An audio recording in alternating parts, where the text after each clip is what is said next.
Praise the lord. దేవుని పరిశుద్ధ నామానికి మహిమ కలుగును గాక. ఈ సర్వోన్నతుని కృప అనే కార్యక్రమాన్ని వీక్షిస్తూ దేవుని మాటలు ఆలకిస్తున్న మీ అందరికీ నా హృదయపూర్వక వందనాలు, శుభాలు తెలియజేస్తున్నాను. ఈ దినము కొరకు ఏర్పాటు చేయబడిన దేవుని వాగ్దానము ఆమోసు గ్రంథము 9వ అధ్యాయము 15వ వచనము. వారి దేశమందు నేను వారిని నాటుదును, నేను వారికిచ్చిన దేశములో నుండి వారు ఇక పెరికి వేయబడరని నీ దేవుడైన యెహోవా సెలవిచ్చుచున్నాడు. దేవుని నామానికే మహిమ కలుగును గాక. ఆమేన్.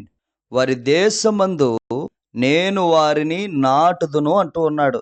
బహుశా ఈరోజు ఈ వాగ్దానం వినేటువంటి కొంతమందిలో వారికి స్థిరత్వం లేదేమో.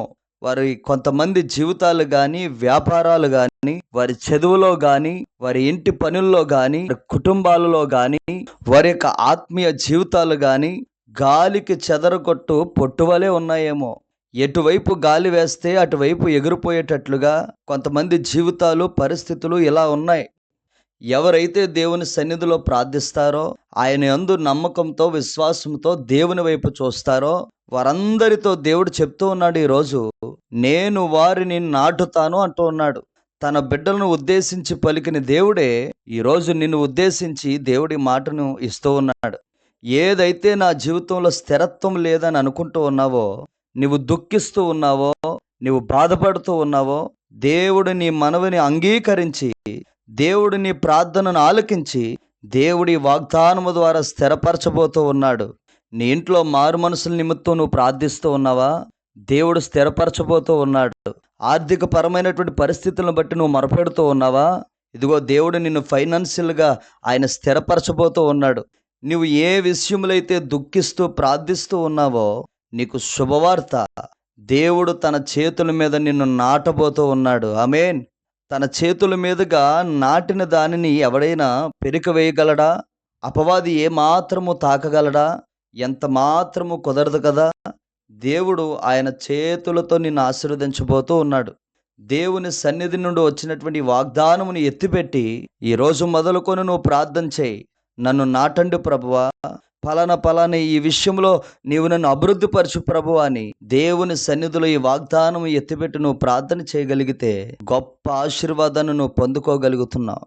చూడండి, ఆయన అంటూ ఉన్నాడు, వారికిచ్చిన దేశంలో నుండి వారు ఇక పెరికి వేయబడరు అని రాయబడడం మనం చూస్తూ ఉన్నాం.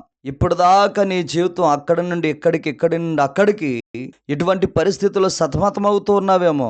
ఇక నుంచి స్థిరమైనటువంటి పరిస్థితిని దేవుడు నీకు ఇవ్వబోతూ ఉన్నాడు. నువ్వు ఎప్పుడైతే దుఃఖంతో, మనోవేదనతో దేవుని యొక్క సన్నిధిలో నువ్వు ప్రార్థించడం మొదలు పెడుతున్నావో అప్పుడే నీకు ప్రభు స్థిరత్వం ఇవ్వబోతూ ఉన్నాడు. సమృద్ధిని దేవుడు నీకు ఇవ్వబోతూ ఉన్నాడు. ఒక ఆనందకరమైనటువంటి జీవితాన్ని ప్రభు నీకు ఇవ్వబోతూ ఉన్నాడు.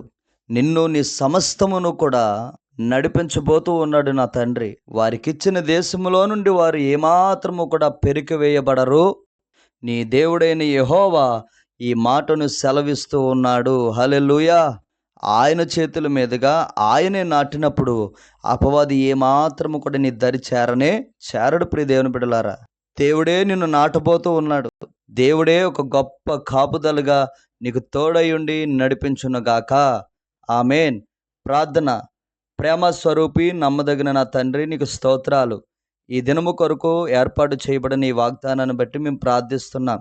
ఎంతమంది అయితే ఈ మాటలు ఆలకిస్తున్నారో, ఈ ప్రార్థనలు ఏకీభవిస్తున్నారో వారి జీవితాల్లో ఈ వాగ్దానాన్ని స్థిరపరిచి నెరవేర్చి ఒక గొప్ప అభివృద్ధిని మీరు దయచేయమని నజరేడైనటువంటి యేసుక్రీస్తు నామం పేరట ఈ ప్రార్థన ద్వారా అడిగి పొందుకొనుచున్నాము తండ్రి.